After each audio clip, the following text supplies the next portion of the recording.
welcome back to the Night Sky Knitting Podcast.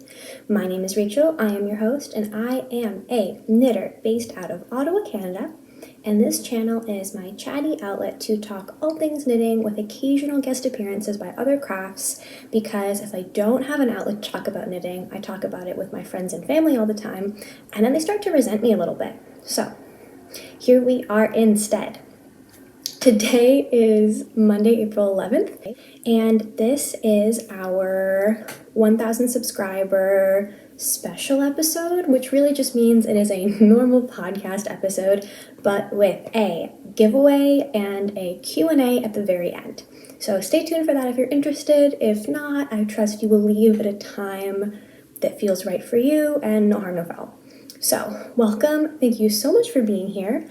I have some stuff to talk about, some stuff to show you. Okay, let's get into the knitting talk. I have this finished object to show you. This is my Snowy Forest sweater by Midori Hirose. Okay, yeah. I don't know if this is really the angle to be showing you, but it is this circular yoked cabled pattern knit top down in worsted weight yarn.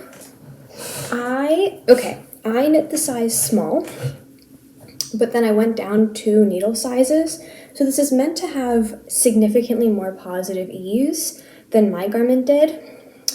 This collar is also meant to be more pronounced, and I added some short rows in the back that I am absolutely thrilled with. They made the fit of this pretty perfect for me and for what I like and what's comfortable for me. So I went down 2 needle sizes to a 5mm needle, which I think is a US 8. The pattern calls for a 6mm needle, but you know, I've been really trying to remember why I did that, but then didn't go up a size or two to accommodate for that lack of, like, that reduction of ease that comes from going with a denser fabric. I am really happy with this fabric. It is a warm sweater without being too warm, and I like the look of it. This feels like a very classic sweater that I could wear with like a nice smart trouser and maybe a loafer or something if I go back to an office anytime soon, which at this point, also I would be going to the office in the summer at this point, and I'm not going to wear a 100% wool worsted weight sweater to an office in summer. I don't hate myself that much. But this feels very classic, feels very versatile. I love the color. I had a lot of fun with this yoke, and I'm pleased with how my modifications turned out. But I remember thinking, oh yeah, this will be a great kind of sweatshirt type garment. And then I removed the thing that would have made it that kind of fit, which is all the positive ease. And I'm really struggling to remember what my thought process was there. In like, oh yeah, I know exactly what kind of fit I want. I'm gonna go down 2 needle sizes and then remove that fit. I couldn't tell you. Maybe it's in a previous podcast, but I do think that I really like this look. And I think I'll get a lot of wear out of this, and it'll hopefully be a very classic and timeless piece for years to come for me. Fingers crossed. But, I have a 34-inch bust, pretty bang on, which is 86 centimeters. I always try and put that on my Ravelry project pages when I make them, and on the podcast, so you guys have an idea of what kind of body you're looking at when I talk about sizing, but yeah. The original sweater has a huge, like this is a bigger folded over neckband. It's like chunkier, and it's also more of a boat neck. And I think really I was trying to avoid that. But then I just made the whole thing 2 needle sizes smaller, but I did fewer rounds of the ribbing. I went down even more needle sizes for that ribbing.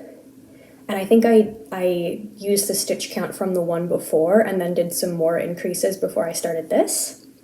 And that is how I have it as more of a mock neck crew neck, which is almost always my preferred fit for sweaters. I just think that that is where my comfort level lies and what I think is most flattering for me, but it's mostly just because I find them comfortable. And I think I could have done that collar modification and still added my short rows for the fit in the back of the neck, and then after the ribbing and still ended up with that like nice oversized look. That said, I have no regrets. I'm quite pleased. This was fun. I think the cables look impressive, but I think you can tell like there's actually not a lot of cabling being done. I mean, these have a lot of cables, pretty much every other row, but these are done at much longer repeats, so I found it quite memorizable and quite enjoyable. This pattern, I think it runs from a 2XS to a 6XL. It's a very size inclusive pattern. It has also two different like fiber, there's two different samples knit in two different yarns. So if you're not feeling like you want to knit a worsted sweater on 6mm needles, there's also like a sport plus lace version, I think, on the instructions are given how to make that too. So it's pretty customizable, and there are a whole bunch of projects where you can kind of, you know, take some little magpie notes and make a fit that works for you. But I'm quite pleased. I like it a lot, and I was really trying to prioritize this sweater as far as my selfish knitting projects went in order to get it done while I could still wear it, because spring is finally here in my part of Canada. And then we had a beautiful week of above zero temperatures, bright blue sky, all the snow and ice. I'm looking out the window as I'm saying this and looking at another bright blue sky. The snow and ice was melting, and I thought, oh dang, you know, I really missed my chance to wear this, but it's okay, I'll have it next winter. And then the day after I finished it, we had another cold snap, and it was like, I don't know, 10 or 15 degrees below freezing, plus an incredibly bitter wind chill. And this was perfect, and I got to wear it to class, and I was quite pleased. So, thrilled with this. Already gotten some wear out of it. I'm very happy with the color and the pattern that I chose. I think if I was to knit it again, I would make it a little bit more sweatshirty, but just because I already have this one, if that makes sense. But I'm thrilled. And I did enjoy the cabling, and it's nice to know that I do enjoy bigger cables, because before this project, which I do think is good if you're already a decently confident knitter but haven't done a lot of cabling, because the yarn is and the needles are so big you can really see what you're doing. But before this, I'd only done cabling, like one stitch cables on socks or knitted headbands. So this was a good cable project to get more comfortable with that. So yeah, this is I think my only real main final object. Oh, I also split for sleeves much sooner than expected, because I could tell this was going to be a much narrower fit by the time I finished the yoke, and I thought, I don't want a tight fitted, not a tight, I don't want a 1 or 2 inch positive ease garment with an armpit down to here. That wouldn't work for me in my life. Okay. Yeah, I think those are all the modifications I made. Oh, I still haven't fixed. Last episode, I think I had done the sleeves, and I was just working on the body, and then that took me a few more days, and then I was done. Because, you know, worsted weight, it moves fast. And I did the recommended bind off on this one, which is just like a stretchy one. But then it was flaring out in a way that I didn't like. So I did an Italian sewn bind off. Oh, it's covered in my hair. That's still so exciting to me when I find my own hair on stuff after being bald for so long. Okay, I did a tubular bind off for this cuff, and I also didn't like the look of that. And I think it was just that they were flaring out before blocking, because both of them now look fine in blocking. And I have this super long tail that I left to eventually go back and unpick this and make it a tubular bind off. But honestly, I don't know if I ever will. I think I might just trim this, weave in the ends, and call it a day, because I think that's kind of a fun little me, like, hand knit quirk, is that these are two different bind offs, because I really think that this actually would have been fine for both. I always do love the look of a sewn bind off, but they both look fine after blocking. I should have trusted the process, and I don't mind that they don't match, and I think that's just like a fun personalization almost. Maybe I will go back and fix it, but right now I've just been tucking it into my sleeve and going about my day in public, and everyone's none the wiser, or at least too polite to say anything about it. So this is my only, I guess, true finished object of this podcast, but I do have some socks that I have finished one of instead of an entire pair. And so the first is this sock. It is a 3x1 rib sock. I knit this on 2.25 millimeter needles. I think it's a 56 stitch count, and I knit, I think, a 3.5 inch leg before going for the heel flap and gusset, which I did continuing the 3x1 rib because I think it looks really nice and I don't normally wear through my socks at the heel. And this is knit in Retrosaria Mondim. Here's the ball. And I'm pretty sure this is the color 201. I've noticed, cool, some fell. I really love how this knits up. This was a gift from my Secret Santa, who was secretly actually my friend Carolyn, who's also a knitter, who got this for me at Espace Tricot in Montreal. Covered in lint today. I really love how this turned out. I love a 3x1 rib sock. I feel like increasingly that is my good palette cleanser / like happy place on the go, preferred vanilla sock or just like thing to do. I'm a big rib fan when it's not the cuff of something, because then psychologically I just want that to be over and to move on and to have my finished object or start the next sleeve or do whatever. But when the actual pattern is rib, I really enjoy it. Couldn't tell you why, but I do. I think arguably more than stockinette. But I also knit this, actually I'll wait to show you maybe my other sock so I can show you a little bit more easily.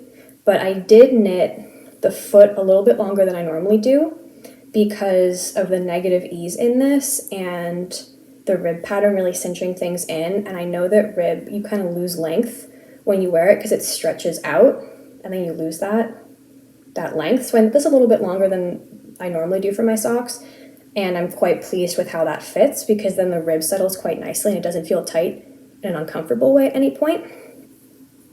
And in the last episode I said I was thinking about reinforcing the balls of the foot on this sock, which I think you can see I absolutely did not do, because when I was about here on the sock, I was struck with an idea for a sock that I kind of wanted to cast on immediately. So I just powered through that last inch before the toe decreases, switched it to my long circulars, which are a dream to have. I don't know why I waited so long to buy the long circulars so I could do the toes magic loop, but that has made my sock knitting experience so much better. So then I put that on the long circulars to work on the toe and then immediately cast on that other sock. And then like 2 days later remembered, oh, weren't you going to reinforce the balls of your feet, Rachel? Because that's where you always wear through your socks. And this is a no nylon sock.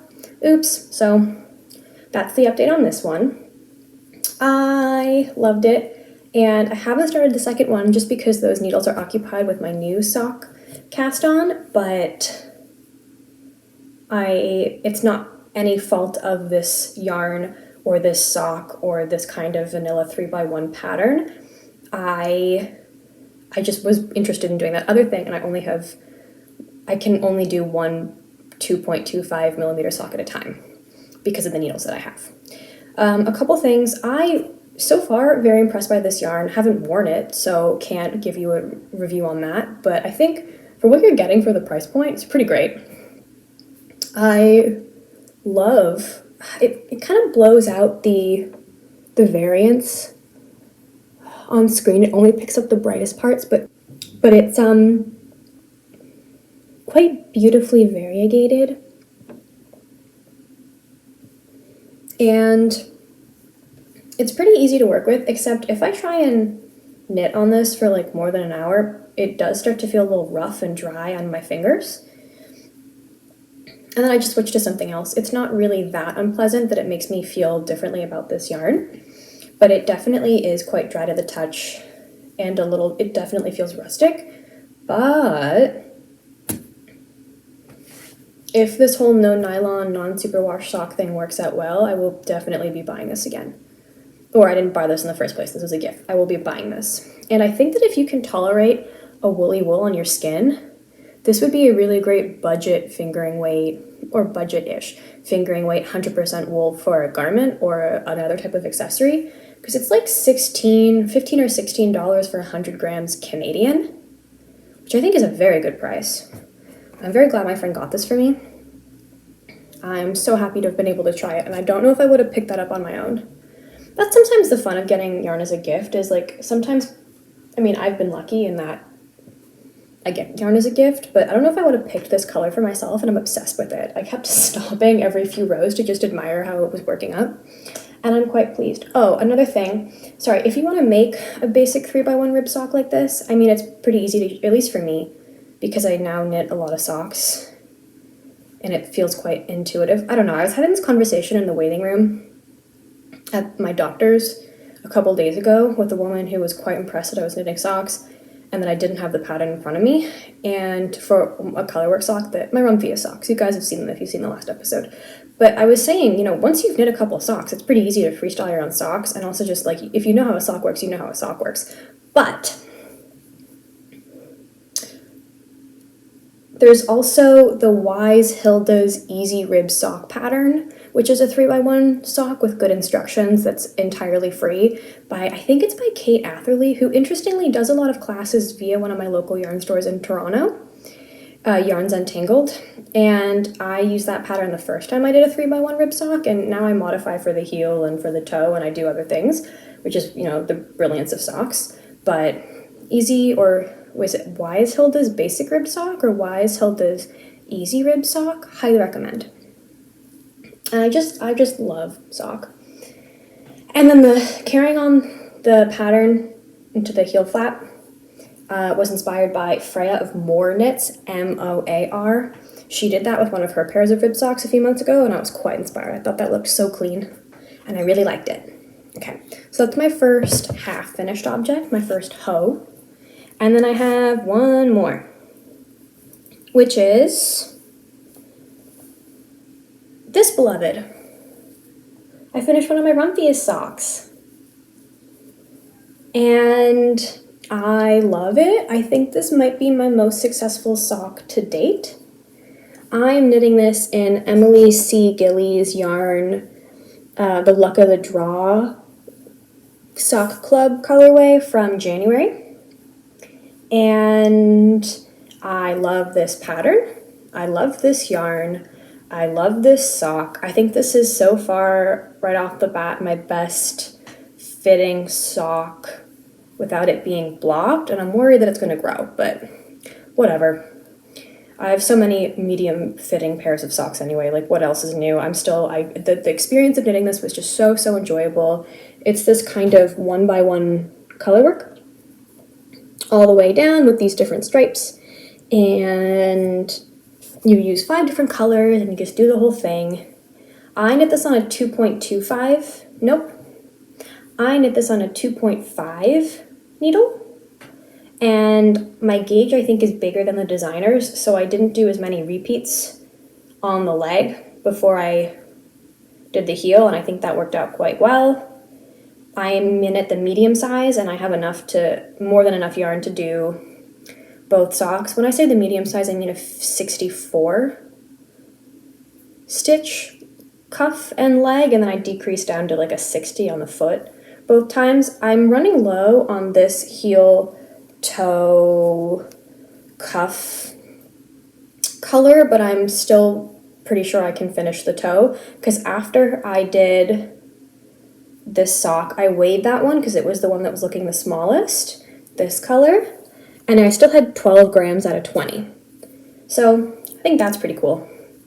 And I don't know, I finished it. I love it. It's the Rumphius sock by Emma of Bloom and Create. This is the second of her sock patterns that I have knit and very much enjoyed. I have purchased a third that I think will maybe end up being a scrappy sock, which is the Glimmer sock, which is her most recent release, if I'm correct, which is more like this is not 1x1 color work. Did I say that? I mean, it's more kind of like that lice stitch or that flea stitch. But she has a 1x1 colorwork sock that came out a few months ago, and I'm in love with it, and I'm going to knit it, and I have the pattern. I think she might be one of, if not one of my favorite sock designers. I love her colorwork. I think, this is really cute. Hers in the sample is a lot more of a low contrast colorwork, which I also think is really cool. This is the second one. This is our introduction to whips. As you can see, I have just started the toe. It has been moved to the long circulars. And the thing about the 2 patterns I have knit of Emma's thus far is that it is a great combination of the type of lovely, whimsical color work that I love in a sock, because it feels like an outlet to play with color and design that isn't a full garment, because I really do prioritize functionality in my garments. In my socks, who cares? So I think they're a lot of fun, but they're also very, very fun to knit. I think you barely ever have to catch a float. It is a very intuitive pattern, and then you really see your progress so quickly because you have these big stripes of color, and then you have the mini stripes, the mini rows of the lice stitch or the flea stitch, which is a name that I hate, but that is the term. And I really could not get enough of these. I mean, I would be very happy to knit them again in the future. And these have been one of the main things that have taken up my time and attention since we last spoke, but they also really feel like they're knitting themselves. They really fly off the needles, so enjoyable, and I imagine I will finish the toe probably tonight. So that is my first, I guess, work in progress that I can properly show you, you know, something on the needles, and I'm thrilled. That being said, I have made so many mistakes in these that it's pretty funny. Or not mistakes, but so many things where I'm like, oh, that's not perfect.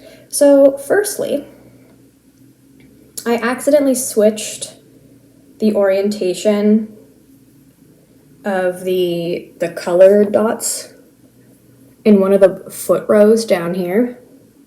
Oh, it's this one. Oh, I don't even think that's going to show up on camera, but yeah, this row, seeing this ballet pink kind of color, oh, it's not showing up, which is, I mean, I guess good. It's hard to show my little mistake, but also kind of annoying because I would like to show you. But for the second row down here, I messed up the orientation of how the colors are supposed to go. Also, I am using the Weave and Steven method. Oh, I also, after both socks, I messed up, I think something with the stitch count with the heel turn and that first row when you reconnect everything and the gusset decreases. And I mean, it looks fine on every point except for the bottom of the foot, but the bottom of the foot looks just so messy as I'm trying to fix that. And also took it, like, look at how, oof, messy. My tension's off, the stitch counts are off, everything's off, but that's okay because it's the bottom of my foot and literally no one is going to know. Who's looking at the bottom of my foot? They shouldn't be. So that's funny, and yet none of that affects how I feel about this sock. It didn't affect my enjoyment of knitting it or in knitting it, and it does not change how it looks to the uninitiated, to the people who don't watch this podcast and don't know that I messed up.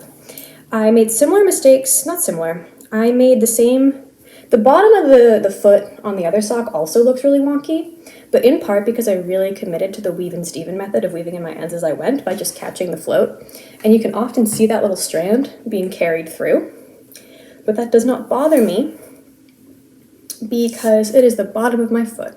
It is a sock. Who's gonna know? And yeah, maybe I think I'll probably expand on those in the next episode when I have finished them and I've worn them a little bit.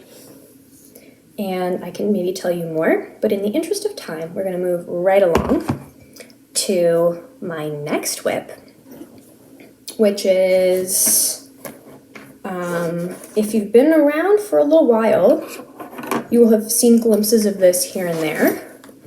And so really what happened was I finished this, and I currently am feeling all of the knitting inspiration when it comes to spring. I am loving the yarns that I have. I have my eye on so many other yarns that I'm going to maybe let myself buy in a few months. And on so many patterns. I am seeing so many things that I think are so beautiful and creative and look like they'll be fun to knit. And it's been really hard to kind of be almost present in my knitting. Like, I loved that rumphius sock, really enjoyed my 3x1 sock. But after I finished the yoke of this, I was kind of done with like winter knitting with this kind of fitted cable, dark worsted weight sweater. And so it felt like the sleeves and the body took forever, even though I think objectively they didn't. And then I finished this and I was like, okay, spring, spring, spring, spring, spring. Manifest it, even though it keeps being wildly cold here in Ottawa on random days. But that's also just part of spring. So I was thinking, okay, what am I going to cast on next? What am I going to cast on? And I was thinking, do I go for my field day jacket? Do I go for my Riley tee? Do I try and get out another 100% wool garment before it gets too hot to work and that kind of thing, and when I might have the chance to wear it still? Or do I jump straight into maybe a road tripper tee and those 100% plant yarn summer objects, so the second it gets hot I can wear them? And I was thinking about it, and then I was thinking about it, and then I look across my room and I saw tucked away in a corner in this bag, which I got when I won Cat of Heather and Hops' most recent giveaway back in September or October, which is this bag that says mohair, no problems. The Fortune sweater by Petite Knit that I have been neglecting for many months, which is, for me, just the ultimate spring garment in terms of color and vibe, which has been moved to my other project bag because it's gotten kind of big. And, oh, yarn's coming undone. Okay. Which is this bad boy. She's a little rumpled from being in the bag, but this is my Fortune sweater that I am knitting in one strand of Drops brushed alpaca silk in their sage color. Here it is. I feel like that's pretty true to color. My mom says it's brighter in person than what she registered when she watches my podcast, because she watches them now. When I went home for this weekend. But it is this all over clover eyelet pattern and this kind of boxier silhouette with a folded neckline, raglan increases. Can you even see? And then this kind of balloon sleeve where there's no shaping until the cuff, and then I'm just on the cuff now of the first sleeve. So the last time this puppy made an appearance on the podcast, it was, I think, January, and I had made it maybe about here. I think just been on the second round of clovers, just before it. And then I really wanted to switch gears to this, which, that's one thing. I think you can see that I keep subconsciously tugging it down because the cables do kind of scrunch a little bit, but I don't really mind.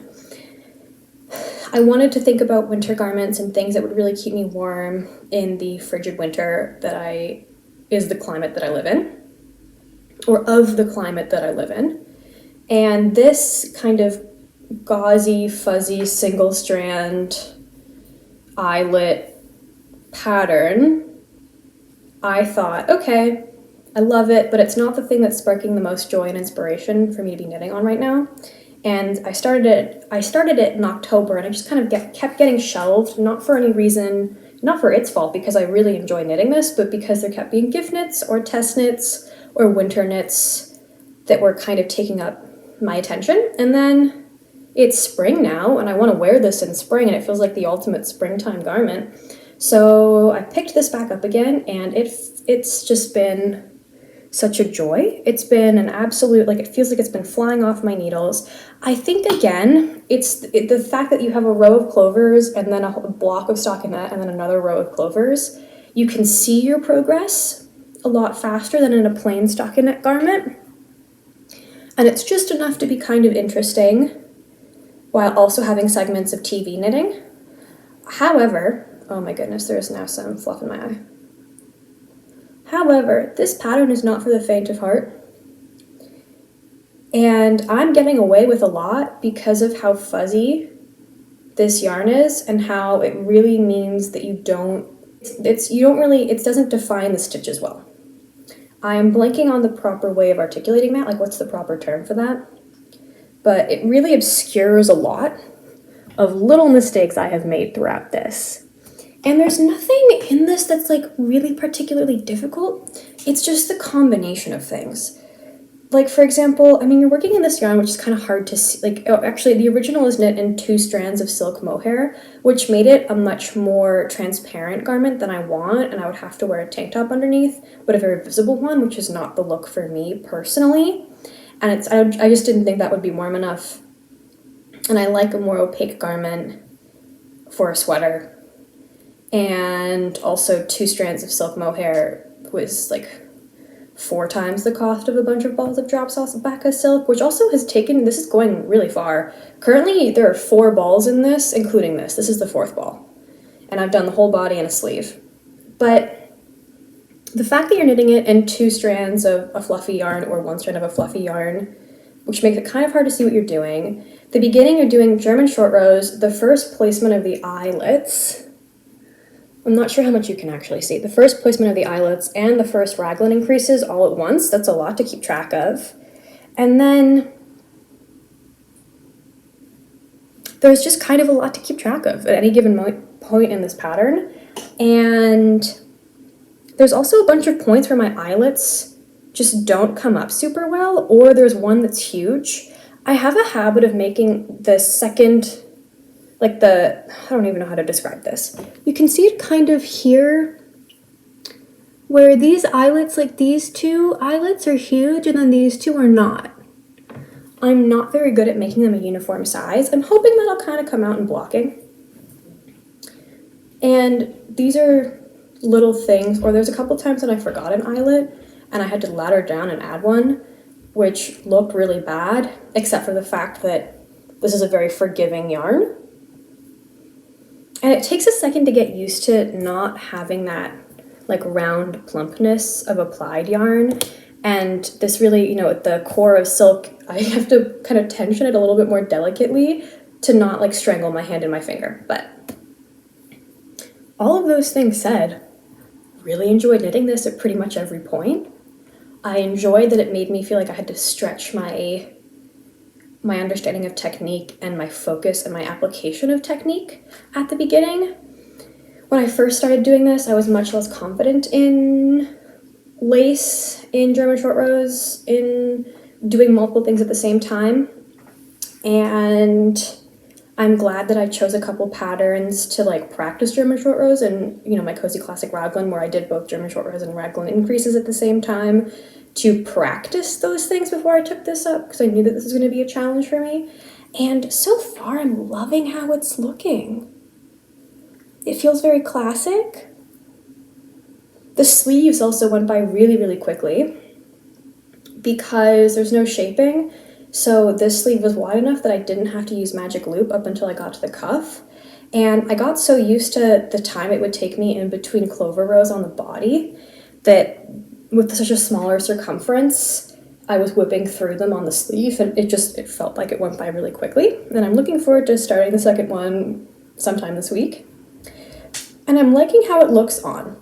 My 2 things that are annoying me: I did a regular bind off and pattern as is suggested in the pattern. There is no give. Can you see that? None. I went up 4 needle sizes.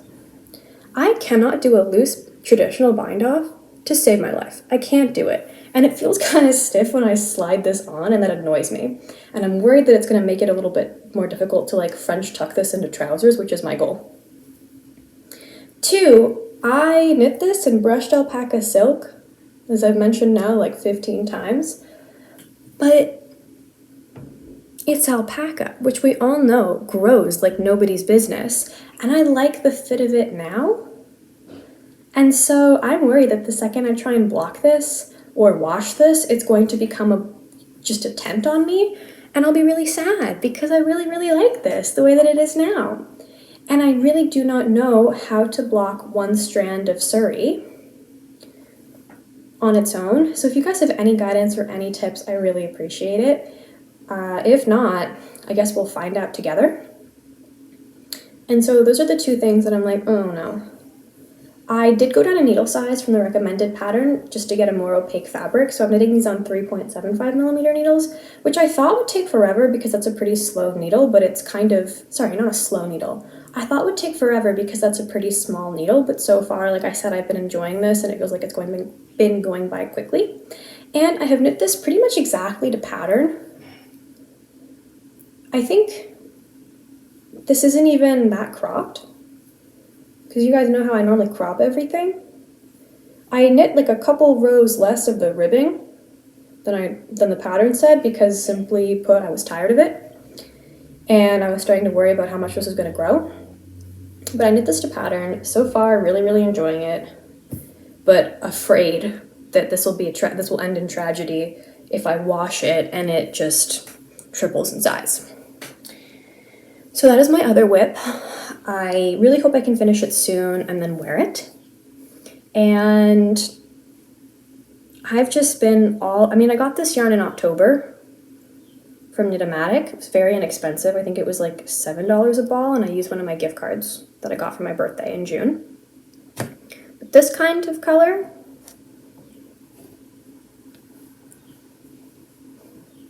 like these kind of greens, and then like a beige. Those are the colors that have captured my heart and attention recently. I'm not sure why. I guess I did go through a big like purpley, gray, darker green, dark red jewel tone phase.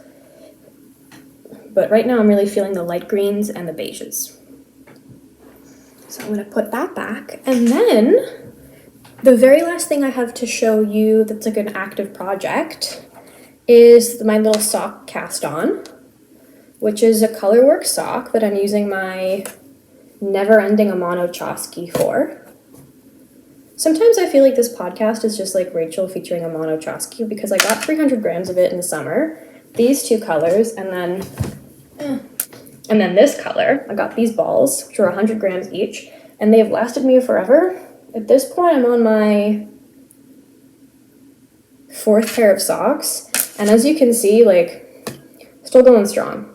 Still got plenty, but Amano Chosky, which is, okay, so they've changed the yarn content of it since I bought mine. This is 70% superwash merino, and then I think 10% linen and 20% cotton, whereas now it is 60% superwash merino, 30% cotton, and 10% linen, so it's a little bit more cotton. I looked it up recently and I learned this, so I thought I'd tell you. But I'm knitting a little sock from my brain,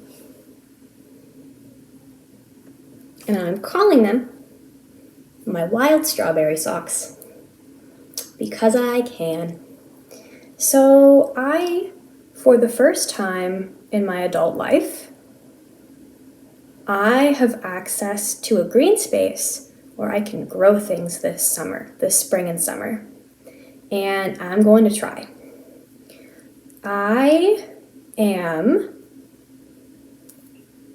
Recently, I have been just finding so much enjoyment in seeing birds and bugs and bunnies and all the natural flora and fauna that comes up in the world. I guess that's a weird way of saying things, but birds have been making me happy, plants have been making me happy, and I've been interested in the natural world a little bit more. And so I'm going to try and plant a bunch of native flowers that will then attract birds and butterflies and bees and bunnies, because they're important food sources for all these native species. And one of those that I actually don't know if I'm going to be able to plant just based on soil and gardening stuff is wild strawberry, which grows natively in this part of the world. And that is something that holds kind of a lot of nostalgia for me, because in the neighborhood where I grew up, as a kid, every so often I would find a little wild strawberry growing, and that was one of those things that for me as a kid was like peak magic.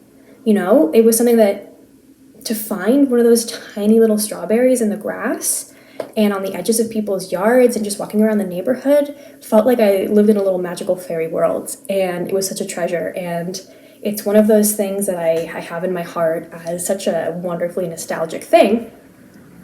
And I thought, hey, if I can plant those, and all sorts of really cool flowers like black-eyed Susans or lupin or lupine flowers, or wild bergamot, which is also native to this part of Ontario, and I think just parts of a lot of the Northeast in general.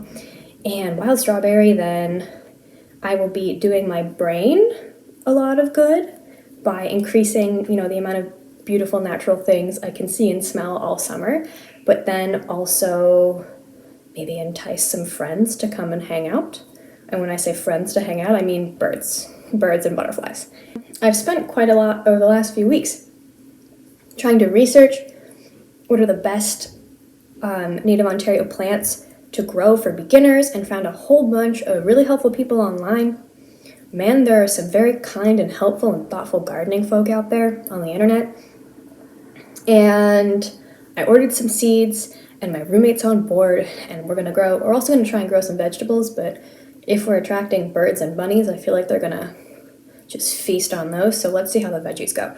But also my thought process is, as a first-time gardener, it's hopefully going to be easier to plant like native wildflowers because they're meant to be in this soil, so hopefully they're not as finicky to care for, but let's see how it goes. Honestly, I'm expecting it to go poorly. I'm expecting to learn a lot and fail a lot this first season gardening, but I'm really looking forward to it. And thinking about wild strawberries, and then being reminded that, that rush of nostalgia of those really special moments in my childhood, I was then also reminded of way back in January when I was really thinking about how many different things I could use with my scrap yarn or my leftovers. I thought, oh, why don't I just make a sock that looks like a strawberry? And so, reading all these gardening things made me think, oh yeah, I love wild strawberries. And also, oh yeah, I planned on knitting strawberry socks back in the day anyway, and then there just kept being other projects. So I very quickly had an idea of what I wanted. And so I will preface this by saying this is very wonky because I'm knitting it just for me and I don't care. So I have my little leaves, and then I have this little flea/lice 1x1. Is this showing up well? I always put it on the wrong side. Sorry. And then I have my 1x1, my 1 dot color work, flea stitch, going down, and then I have twisted rib up here to kind of mimic or be reminiscent of strawberry stems. And I'm quite pleased. I'm really enjoying these. It was a fun way to kind of stretch my brain to mess around on Stitch Fiddle and figure out what I liked. And I've been knitting these, and they've taken a back seat to my rumphius sock and my fortune sweater because I spent the weekend in Toronto, and those are the projects I took with me. But I'm very much looking forward to continuing with these. So the thing that's wonky is that I kind of couldn't figure out so I had this leaf idea that I really liked, this little motif, this repeat. And I knew that I wanted this kind of color work down here, but I couldn't get the stitch counts for what the numbering for the leaves and then the seeds to work out perfectly. And I was getting really frustrated, and I was like, I just want my strawberry sock. Why can't I do math? Why am I so bad at math? Why is my brain not really working in the way that I want it to solve this problem for me right now? And then I remembered, it's a sock. The way that it's not lining up well is going to be at the very back of your foot. Who's going to see it? Who's going to notice that unless you point it out? It's going to be so low to the ground, and they're just for you, Rachel.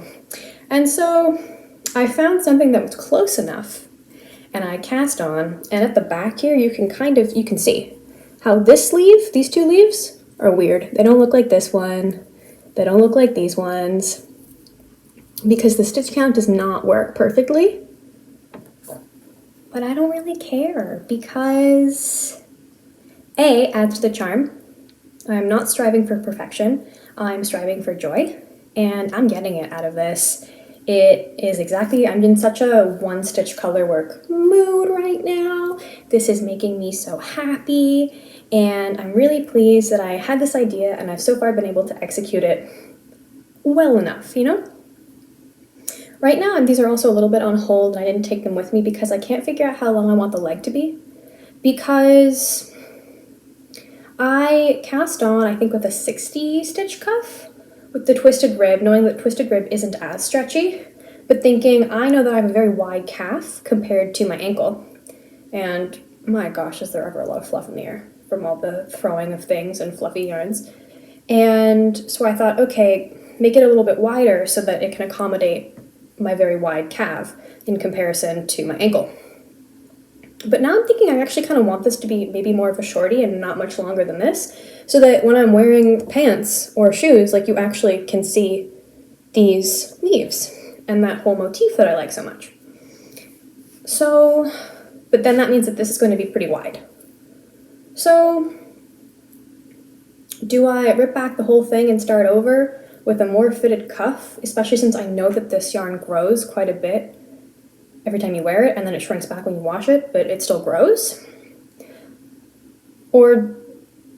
And so do I frog and do it again to fit maybe a little bit better? Or do I leave it and, like, fingers crossed, it ends up okay, and also it's just a sock? And this part is really not the issue, it's more the heel and the shaping on the foot for me? Or do I keep making it longer and then have this be my original idea along my calf, but actually I don't think I want that. I think I do want this little motif to be obvious. So that's my new project, my surprise cast on. These feel very spring. I'm knitting this on a 2.25 because I know that this yarn grows, and so I'm trying to combat that by making it a little bit denser. And I'm one happy camper. This is really making me happy. My little strawberry sock. So, yeah, I think that's all the knitting I have to show you. I'll put this guy away. And that moves us to acquisitions. I really thought I was going to be able to have a no acquisition episode because I bought so much yarn last episode and last month that there's really no reason for me to be buying anything anytime soon. But then I was watching Tiffany Lou, her podcast, Tiffany's Yarn Corner. Her channel is Typical Bliss, but I doubt that you don't already know who she is if you're watching a knitting video. And she said in her acquisitions that the 52 Weeks of Socks book was on sale for $20 at Indigo, which is a kind of like the Barnes & Noble of Canada, but it hasn't gone under. It's like our big, huge bookstore chain. And $20 Canadian for a book, 52 sock patterns, like, this is normally on sale for like $35, $40. So, I mean, it is a paperback, but that makes me happier because I actually do prefer paperbacks in all things. And like $20. That's like the cost of like 3.5 regular sock patterns for 52. And also, I don't know if you've ever noticed on the back of a book, does it have that here? But books are always more expensive in Canada anyway. So I was like, oh my goodness. And then I checked and it was still on sale. And it was in stock nearby. And so I sent it to my friends being like, do I do it? Do I buy the book? Because I love knitting socks. I don't plan on stopping anytime soon. They bring me so much joy. And then I got a hold of myself and I said, no, you have enough sock patterns. The book will still be around in a few months. And you don't have to save $10 or $15 or $20. Like, it's going to be okay. There are always going to be more sock patterns that you want. And then one of my other friends, Carolyn, who got me this yarn for Secret Santa, said, oh, why don't I buy you the book, and then if I buy you the book, will you knit a couple pairs of socks for me from the book? And I said, yeah, that sounds like a fair trade. And then she said, oh, I'll cover the cost of the yarn. Like, don't worry, because she's also a knitter, also a crafter, understands how much time goes into these things and how the materials are not actually that inexpensive most of the time compared to a lot of non-knitters. And I thought, oh, great, cool. That sounds like a good deal. And then I thought about it and I said, okay, wait a minute. Why don't we just have this be both of our birthday presents for the year? Because we do birthday presents in that group of friends. But it's also kind of stressful sometimes. And our birthdays are a month apart. They're not really that soon. My birthday's in a couple months and her birthday's in 3. But it feels like an easy way to get something that we both actually really want, not have to guess, be in communication about it, and then both get something that we are happy with, and then also and also avoid the stress of trying to think of a good birthday present for each other. And she said, that's a great idea. So Here's my 52 weeks of socks, which is a gift, but it's not like ad/gifted. And I know that every podcaster has like one of the 52 weeks of either socks or shawls book, and we're all like, I love it. I do love it. I guess consider me #influenced. If I had sticky notes, I would have gone in and put a whole bunch in the ones I want to knit, but there are so many I want to knit. I had my friend look over the website and then screenshot and send to me all the ones that she'd be interested in receiving. And I'm going to cast on one of those, I think, after finals. And so many of the socks in this are right up my alley. They're in different yarn weights, there are different techniques, there are so many things I'd never heard of before that I'm really excited to learn and to try that are in this book, and it's 52 sock patterns for $20. I'm thrilled. This is such a great gift. I'm so happy that I have it. Thank you, Carolyn. She's not watching this, but thank you, Carolyn. Love you a lot. Excited to make you socks. Maybe don't watch and be spoiled about which socks I'm going to make you. Oh, and then she also, it was $35 for free shipping, and this was like $21. And Carol hates paying for shipping. And so she said, oh, are there any other books you want? And then that could be part of your birthday present too. And so I sent her, I did a quick search of speculative fiction novels that are big right now or have good reviews on Goodreads or whatever. And I sent her like 10, and I think she's also picked one and sent that too, but then even though it's $35 for free shipping, they ship from 2 different places, so I don't know how that worked out on their end, but that hasn't arrived yet, so I'm also going to get a surprise book, so that's the surprise element of it, and then she's going to get 2 pairs, one of which will be knit in this, which is the Fiber Company Amble in the color Chalk Cliffs, and as you can see, it's been tossed around in my suitcase a bit, and it's starting to come undone, which is washable merino, alpaca, and recycled nylon. And I've seen other people knit with this, and I've been very curious, and they stock it at my local yarn store.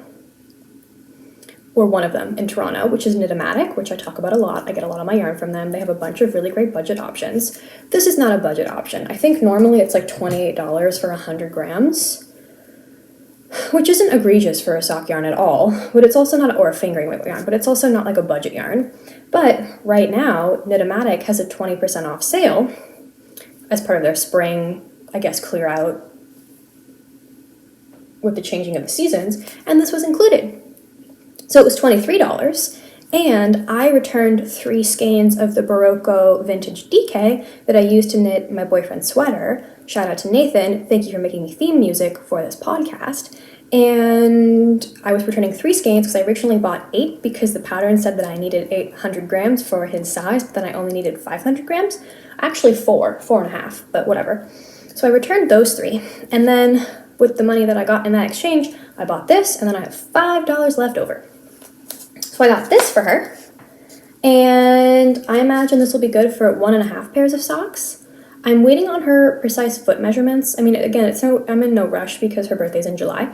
I sent her a photo of the wall of sock yarns in the cubby holes, and then she like circled all the ones that she'd be happy with, which was most of them. And then I chose this one, and I'm gonna make her socks with this. I'm thinking I'm gonna do 1 lacy textured sock using this, and then probably 1 delicate colorwork sock, or maybe like a fun rib sock. And I think it'll be good. This is 70% wool, 20% alpaca, and 10% nylon. It's made in Peru. It's 325 meters, or 355 yards for 100 grams. So I think it's a little bit more of a heavy fingering. It is a very plump twist. And, oh, it's really coming undone. And I really have high hopes for this because the environmental standards that they have, it's recycled nylon. Well, it's superwash, but it's called eco wash. That might be greenwashing. I'll look into it and get back to you. But if this does actually turn out to be decently eco-friendly while also being a durable and machine washable sock yarn, I will be so thrilled, and I will be okay to pay $28 for a couple pairs of socks, or a pair and a half of socks, or a gift yarn for my friends and family here and there. Also, pro tip, this goes on sale like 3 times a year at Knitomatic. So if you live in North America, especially in Canada, and you want this, it goes on sale like 20 or 25% off, like 3 times a year, which is nice. So it's fair trade. And so if I can get something that's decently ethical and decently affordable as a special treat here and there or for gifts, I'd be quite pleased. And so I have high hopes for this, and I'm looking forward to hearing how she feels it wears. She's also told me she doesn't want to wear these in her boots because she wears through her heels pretty quickly and she wants to have these for a while. So we'll see how she feels about them as slipper socks. I'll probably at some point knit myself a pair and then wear them in boots and then report back, but I'm pretty excited. So these are my 2 acquisitions. Quite pleased. I am happy to have them, happy to share them with you, and hoping to avoid buying a lot moving forward for a little bit while I continue to work down my stash and try and focus on appreciating what I have. But that brings us to the giveaway portion of this video, which is something else that I technically did buy. And that is, drum roll please, surprise! It is a full day later. Okay, so I'm about to show you the giveaway prize and tell you exactly how to enter the giveaway and then do the Q&A, but I was editing this footage last night, and at about this point, the whole thing goes really downhill and I stop stringing together anything even remotely close to a coherent sentence. So this is take 2. So the giveaway prize is the March 2022 Luck of the Draw Yarn Club, a set of sock minis from the dyer Emily C. Gillies. So if you have also purchased this skein just for yourself and you haven't received it in the mail already, this is your official warning to either exit this video or skip way ahead. So click away, run. I will put chapters below when it's safe to look again if you don't want to be spoiled. But for the rest of you, here you go. Okay, 1, 2, 3, bam! Here is your giveaway prize. It is in this awesome vacuum sealed pack, which is so smart for mailing these kinds of things. But here you go. It has the label on the front with the yarn content, which I find really useful instead of having a little paper band that maybe is easily lost and kind of leads to these guys becoming untangled. Here is the back. I am aware that this is maybe not the best way to show you the beautiful depth of color and variation since this has a fair amount of glare with the plastic. So the dyer, Emily C. Gillies, has very kindly sent me the photo that she took of her yarn, which you will be seeing now in its full professionally photographed glory. To get a better idea of what these colors look like and what you will be receiving, but I will be mailing this to you for ease of transport. Emily C. Gillies is a Greater Toronto area dyer who has such a beautiful eye for color. They do both yarns and also fiber braids for city living, and also fiber braids for spinning, and I highly recommend that you check them out. So the giveaway prize is this mini skein set, as well as 1 digital pattern download of your choice. So you will receive this physically from me in the mail, and either via someone like a designer specific dedicated website, or through Ravelry, or through PayHip, or through Etsy once the strike is over. You will send me what pattern you would like if you're the giveaway winner, and I will send you the digital download because I know Ravelry has a gift option, or we will just do something where I buy it but I put your email as a confirmation email so you get the digital download, etc., etc. We'll figure it out. And so to enter the giveaway, I have created a special podcast email where you can also just send me emails if you want, which is nightskyknitting@gmail.com, but it will be down below. And in order to enter the giveaway, please like this video. Maybe subscribe if you haven't already subscribed, because this is supposed to be a subscriber giveaway.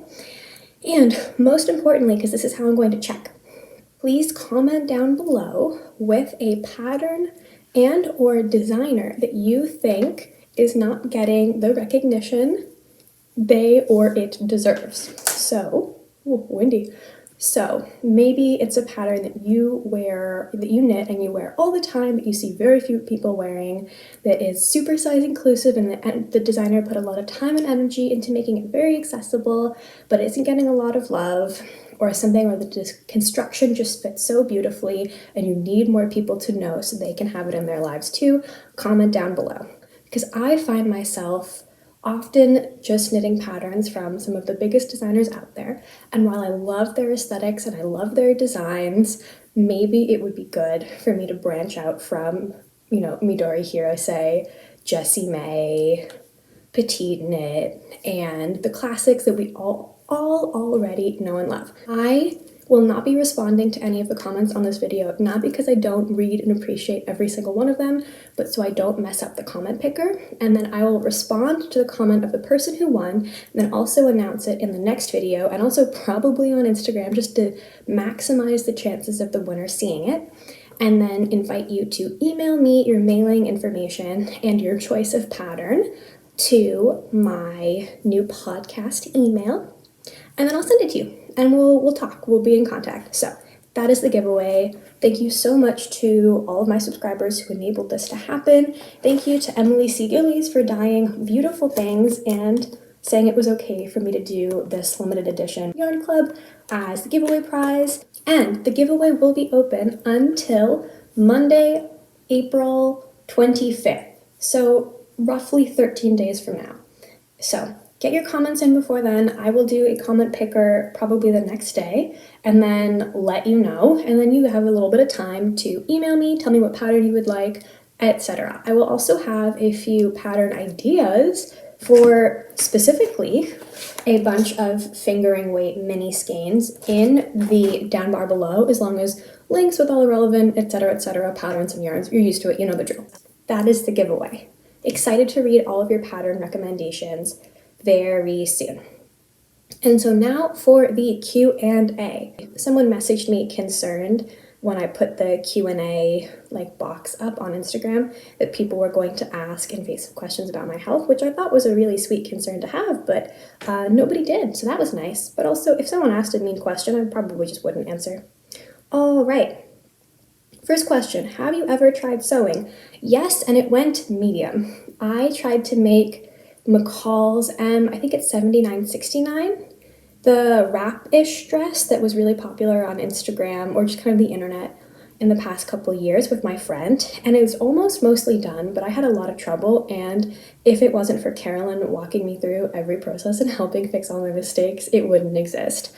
I am very interested in sewing. I'm very impressed by people who can sew, and I would like to learn one day, but I think it's one of those things that I'm going to just one day have to go to a class with a machine that I will be using for a while and really learn the ins and outs, because I'm so bad at troubleshooting and there's so much more I need to learn. But I would love to be able to make my own clothes by sewing, and bags and homeware, etc., etc. What is my favorite beverage and snack while knitting? Great question. For the past couple years, in the evenings when I knit, I've been going through a big, fruity decaf tea phase. So my current favorite is the orange cinnamon spice tea by Twinings. I love it. I love it very, very much. And as far as snacks go, I like apple with peanut butter, but that's actually quite messy when I'm knitting, so that's kind of like playing with fire. M&Ms. I kind of eat everything while I'm knitting. I'll just put my knitting off to the side and have lunch, etc. Yeah, okay. What do I study? A lot of people asked this, and one person who asked it said what university that they go to, and you are correct, we do go to the same school, but I'm not going to say that here. It's pretty easy to guess, but still. I study Canadian public policy with a little bit of Canadian foreign relations on the side, and within that, my specialization is environmental policy, which is my passion in kind of professional life. It's very important to me, and if I could work in that in the future and work to build a better system for protecting our environment and our health, I would be very happy. Favorite garment you've made of all time? I would say, I think right now that answer is, or my answer, is the Crescendo blouse by the Knit Pearl Girl, which I knit over New Year's and just kind of winter break this past year. I found it very, very enjoyable to knit, and I wear the finished object a lot more than you would expect for a bright teal sweater. I love the fit, I loved making it. It is the perfect combination of temperature regulating but still warm, and I would very much like to make another one in the future in a more neutral color. What is my dream knit? Pattern, yarn, and color. I got a bunch of people asking variations of this question. So my answer to this question is the Emily Foden East Wing jacket, which is currently only available in her Knits About Winter book, which I do not have. And it is a very large jacket that's knit in pieces and then seamed, knit flat in pieces and then seamed. And I would like to knit it in either Briggs & Little yarn or Topsy Farms yarn, which are two 100% Canadian yarns like Canadian sheep, Canadian mill, Canadian dyed, and Canadian sold. And Emily Foden is a Canadian designer because increasingly I am interested in exploring more local fibers to me as a way to try and be ethical and eco-friendly in my yarn shopping while also finding budget-friendly options. And Canada has a bunch, but they're not as like Instagram forward in their promotion. So for me, as a very, digital era knitter, a little bit harder to find, but that's where my focus is. And as a dream project, I like the idea of doing something very local, supporting heritage mills, people who are doing good work in my kind of area to raise sheep ethically and treat them well and have that go into a project that's very time and labor intensive and have that be an heirloom piece that I can wear and get a lot of love and function from that I will wear for years and years to come as an outerwear piece, which will also minimize that feeling of the super rustic yarn on my skin because I am kind of wool sensitive. And I would also like to maybe cut up some of my old flannel bed sheets with my mother's permission and sew that in as a lining, which I think might be a little bit easier since it's knit flat in pieces. So it's extra warm against Canadian wind and Canadian winter, and a super eco-friendly and sentimental piece for me. So that is my dream knit. I do not expect to be doing this absolutely anytime soon though, but maybe in a few years. And in the meantime, I am living vicariously through Kat of Heather and Hops's existing East Wing jacket and the one that Allie of Black Spruce Fiber Arts is knitting for herself. What else? I want to get into color work. How did you start/learn? It seems complicated. I started with a worsted weight 2-color hat that I knit for my boyfriend. That was his first ever knit gift from me. And I thought that was a very good way to learn because it's a bit of a thicker yarn and a smaller project. And it went pretty well, I think. I knit it too big, but that wasn't because of the color work. It was because I didn't know about ease at the time. And my recommendation is I would actually recommend doing something like a hat or a cowl in a worsted weight with only 2 colors and with something that has a short repeat. So it's only like a few rows and then you do the same thing over again and you do the same thing over again, so you don't have to constantly be referring to the chart and you can gain a little bit of confidence and comfort in the repeat. And then I recommend choosing something that's listed as beginner friendly and that has short floats so you don't have to catch them, which means you knit with one, like the alternate color, maybe every 3 or 4 stitches, so you don't have to catch your floats in the back. And all of this is about stranded colorwork knitting because that's the only kind of color work that I've really done, but it's much easier than it looks. All you're really doing is knitting with 2 strands of yarn at once but not held together, and you just choose which one you're going to actually knit with based on a pattern on a grid. And for me, it's very easy to kind of look at that grid and be like, okay, I know that that means this color. I find it a lot easier to read than cable or lace charts personally, and some people absolutely love color work, like me. Some people find it incredibly tedious, and there's only one way to learn which one you will be, but I do recommend trying. Also, I recommend putting stitch markers in between each repeat so you know exactly where in the chart you are. That's my best advice. And then one person has asked, I always like learning about how knitters feel about perfectionism, which I think is also a very interesting topic that I also like to hear other people's opinions about.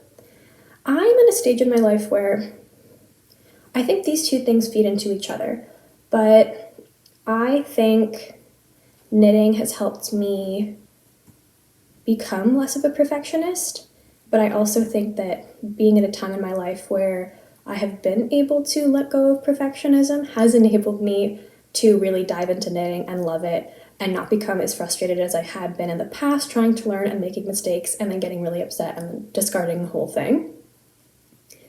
I think it has taught me a lot about learning which mistakes and flaws and errors I can live with and laugh off and consider a quirk, and which are the ones that I will not be able to live with and need to go back and fix. And I really, really love that feeling of satisfaction when you learn how to fix a mistake and solve a problem for yourself. But I also continually try to remember not to be obstructed by perfection, as Naomi of NJ Knits always says, and to remember that I'm here, A, because I do like being able to make my own stuff and I love being able to wear the final product, but also to enjoy the process and not be so caught up in, are my stitches perfect? I don't know if that's a super complete answer, but this definitely has, in order to be good at knitting and to love it as much as I do, I had to loosen my grip on needing to be perfect in things. And also, I'm at a stage in my life where I give myself more grace in not being perfect in other areas of my life, like with school, or mostly school actually, and having that attitude kind of be more present in my life has made me a better knitter, I think. Okay, last question. What's your favorite reasonably affordable and ethical yarn? That is a great question that I wish I had a better answer to, but I think, and kind of going back to my previous answer about the East Wing, I'm hoping to, as I use more of my stash, and as a reward for knitting down my stash, start to buy and explore a whole bunch of local fiber producers that are doing ethical and affordable things. But in the meantime, in my first year and a half of knitting, I have, I think, prioritized more affordable and budget-friendly yarns than necessarily ethical or sustainable ones, with the mindset that knitting, as long as I'm not buying a ton, with the idea that knitting is just kind of always a little bit more of a sustainable option. But this is something that's very much on my mind, and I love hearing other people's recommendations for this. I feel like, and then when I do buy ethical, I haven't minded paying a little bit more money because in general I don't buy a ton as it is, but maybe you watch and you think that I do, but I try not to. I think this yarn, the Retrosaria Mondim, is a good contender. Oh, it's a little dark. I think at like $16 Canadian for 100 grams, that's not awful. I think if you're able to tolerate a more woolly wool against your skin, it is a great option for garments. And I'm really impressed by the color and the fiber and the feel of it, but I'll have to let you know on how that works as far as socks go. I am absolutely in love with the Green Mountain Spinnery yarn I got. And for me, it ended up being the worsted weight that I got, ended up being quite affordable, but because I got it 50% off, and I think that's something you can only get if you go to the mill yourself, and I know most people don't live within an easy driving distance of Vermont. I don't. And I do have high hopes for this, but I don't know if I can really say in good conscience that this is super affordable either.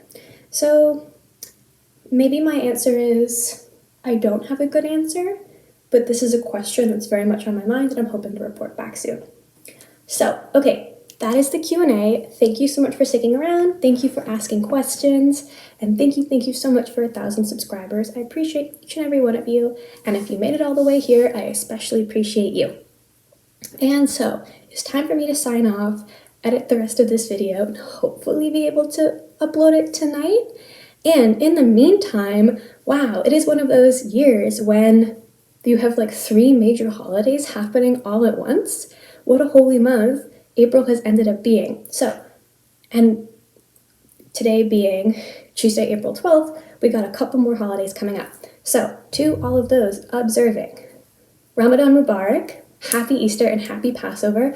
I hope that you are able to spend lots of good times with your loved ones, with your friends and family.